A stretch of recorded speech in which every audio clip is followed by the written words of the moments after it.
Welcome to our channel. నా పేరు దుర్గా ప్రసాద్. డబ్బు కోసం రకరకాల మోసాలు, బయట వాళ్ళని మోసం చేయటం విన్నాము. తెలియని వాళ్ళని మోసం చేయడం జరిగింది కానీ కుటుంబ సంబంధాలు కూడా డబ్బుల గురించి ఇంత నేరాలు చేస్తూ, ఘోరాలు చేస్తారంటే చాలా ఆశ్చర్యంగా, చాలా బాధాకరంగా ఉందండి ఇది.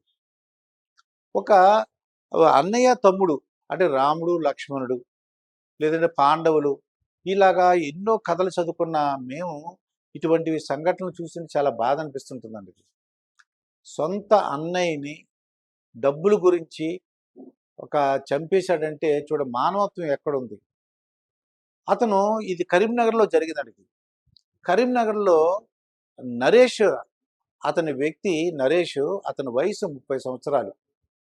చిన్నప్పటి నుంచే బాగా వ్యాపారం చేసి డబ్బులు సంపాదించాలన్న కోరిక ఉందండి. దాంతో అప్పులు చేసి ఒక టిప్పర్ కొన్నాడు, 2 టిప్పర్లు కొన్నాడు. ఆ టిప్పర్లు అద్దెకి తిప్పుతూ డబ్బులు సంపాదించి ఆ వచ్చిన డబ్బులతో మళ్ళీ షేర్లు బిజినెస్లో పెట్టి మొత్తానికి డబ్బులు బాగా సంపాదించాలని షేర్లు, తర్వాత రియల్ ఎస్టేట్ ఇవన్నీ చేసి త్వరగా డబ్బులు సంపాదించాలన్న కోరికతో అతను ఎక్కడో తప్పింది గాడి మొత్తానికి అప్పులు పాలైపోయాడు. 1,50,00,000 అప్పులు పాలైపోయాడు. విపరీతంగా ఏంటి అప్పులు ఎవరైతే ఇచ్చారో తెలిసిన వాళ్ళు, చుట్టాలు అందరూ కలిపి 1,50,00,000 అప్పిస్తే మరి ఇచ్చిన వాళ్ళు ఊరుకోరు కదండి. తనకి ఈ టిప్పర్ల బిజినెస్ కూడా లాస్ వచ్చింది, షేర్ల బిజినెస్ లాస్ వచ్చింది. ఇంకా ఏం చేయాలో మొత్తం 1,50,00,000 అప్పులు ఉన్నాయి. ఇక ఏం చేశాడు రాకేష్ అంటే ఈ నరేష్, నరేష్ వయసు 30 సంవత్సరాలు. రాకేష్ అని అతని దగ్గర ఒక 7,00,000 అప్పు కూడా చేశాడండి. ఈ రాకేష్ గారు 7,00,000 అప్పు చేస్తే అతను ఆ స్నేహితుడే ఇక ప్రెషర్ పెట్టేశాడు. నాకు అర్జెంటుగా నాకు 7,00,000 కావాలి, ఏదో ఆపరేషన్ ఉంది, నువ్వు అర్జెంటుగా నువ్వు తీసుకున్న నీకు ఏమాత్రం ఎంత పెద్ద బిజినెస్ చేస్తున్నావు కదా, అర్జెంటుగా కావాలని చెప్పేసి పెద్ద ఒత్తిడి తీసుకొచ్చి పెట్టాడండి. ఇక ఎలాగైనా సరే 2-3 నెలల్లో నీకు 7,00,000 ఇచ్చేస్తాను అని చెప్పేసి ఒక ప్లాన్ చేశాడు. ఏం ప్లాన్ చేశాడు? ఇతనికి నరేష్కి వయసు 30 సంవత్సరాలు అని చెప్పాం. అతనికి ఒక సొంత అన్నయ్య ఉన్నాడండి. అతని మానసిక పరిపక్వత లేని మనిషి, మనందరికీ తెలుసు.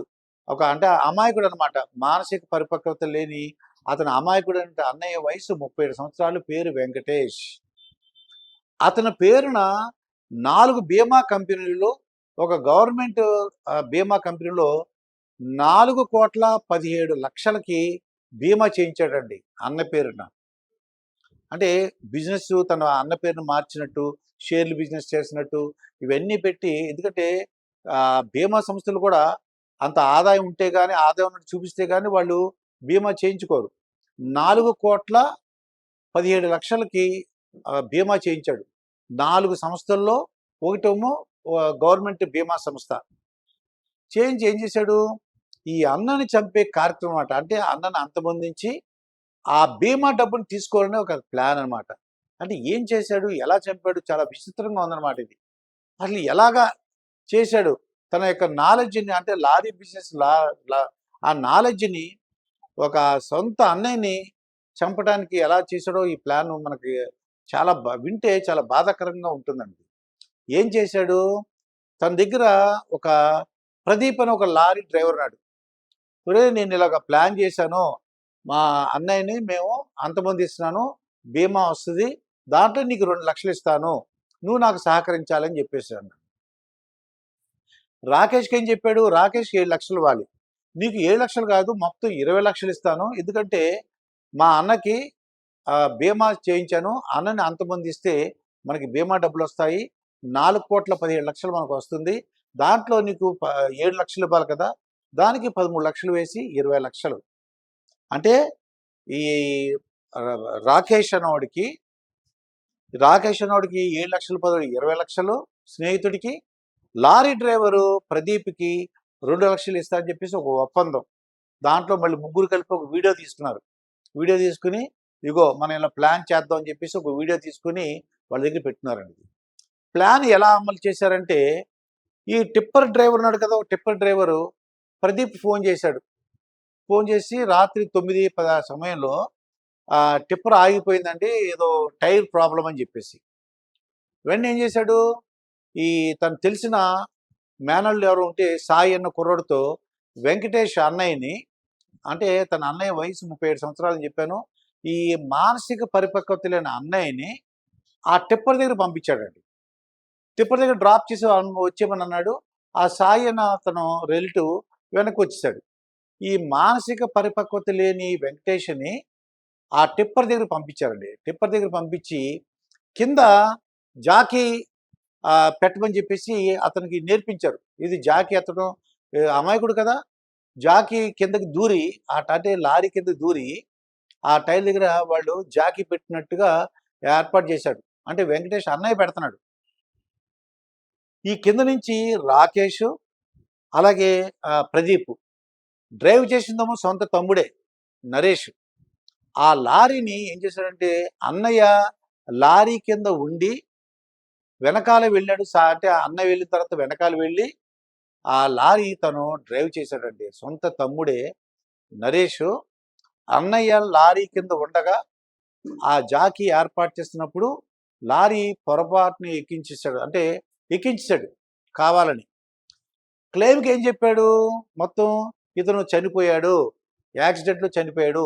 ఇలాగా లారీ జాకీ పెడుతుంటే రాంగ్ ఇన్ఫర్మేషన్ వచ్చింది కాబట్టి అతను మేము లారీ బాగైపోయింది, అందుకని మేము ముందుకు తీసుకెళ్తున్నాము, దాంట్లో కింద ఉండిపోయాడు, ప్రమాదవశాత్తు అన్నయ్య లారీ అది లారీ చక్రాల కింద పడిపోయి చనిపోయాడని చెప్పేసి క్లెయిమ్ అప్లై చేసుకున్నాడండి. ఆ బీమా సంస్థ వాళ్ళు వస్తారు కాబట్టి ఉద్యోగులు వచ్చి ఏం జరిగింది దాంట్లో వాళ్ళకి అనుమానం వచ్చింది. అతను మాట్లాడే విధానం, పంతులని సమాధానం చెప్పడం, అతను మానసిక పరిపక్వత మొత్తానికి మానసిక పరిపక్వత లేదు కదా, అతను ఎలాగే కిందకి వెళ్ళాడు, వాళ్ళు అడిగిన ప్రశ్నలు తడబాటు చూసి పోలీసులకు ఇన్ఫర్మేషన్ ఇచ్చారండి. పోలీసులు ఏం చేశారు? వాళ్ళ స్టైల్లో వాళ్ళకి ఒక పద్ధతి ఉంటుంది. ఆ స్టైల్లో వాళ్ళు తగినగా చర్యలు తీసుకుంటే అప్పుడు నరేష్ తమ్ముడు జరిగిన విషయం అంతా చెప్పేశాడండి. ఏ విధంగా రాకేష్, ఏ విధంగా మరి ప్రదీప్, లారీ డ్రైవర్ ప్రదీప్, మరి రాకేష్ ఫ్రెండు నరేష్, వీళ్ళు ముగ్గురు కలిపి వెంకటేష్ని ఎలా అంతమొందించారు, కారణం ఏంటి, ఇవన్నీ చెప్పేసరికి మొత్తం పోలీసులు, మొత్తం ఆ క్లెయిమ్ వాళ్ళందరూ కూడా ఆశ్చర్యపోయారు. అంటే డబ్బుల గురించి సొంత అంటే అమాయకుడైనటువంటి అన్నయ్యని అంతమొందించేసి 4,17,00,000కి క్లెయిమ్కి అప్లై చేద్దామని చూశారు. నిజంగా అసలు ఈ మానవత్వం ఏమైపోతుంది? కొన్ని వేల కోట్లు ఇచ్చిన ఆ అన్నదమ్ములు మళ్ళీ అన్నయ్య రాడు కదా. అది ఏమి ఆ ప్రేమ ఏమైపోయింది? చిన్నప్పటి నుంచి ప్రేమ అంత అప్పులు పాలైపోయి, లేదంటే దానికి ఏదో సొల్యూషన్ కనిపెట్టాలి తప్ప ఇలా చేస్తావా అని చెప్పేసి అందరూ ఆశ్చర్యపోయారండి, చుట్టాలందరూ కూడా. ఏదేమైనా ఇటువంటి సంఘటనలు వింటుంటే డబ్బు గురించి ఎంతటికైనా దిగజారిపోతుందా ఈ సమాజం, అందరూ కాదు కొంతమంది అని చాలా బాధ అనిపిస్తుందండి. నోరు లేని అన్నయ్యని అలా తమ్ముడు చంపేసి మొత్తం ముగ్గురు కూడా జైల్లో ఉన్నారు ప్రస్తుతం. మరొక వీడియోతో మీ ముందుంటాను. మీ మాస్టర్ దుర్గాప్రసాద్.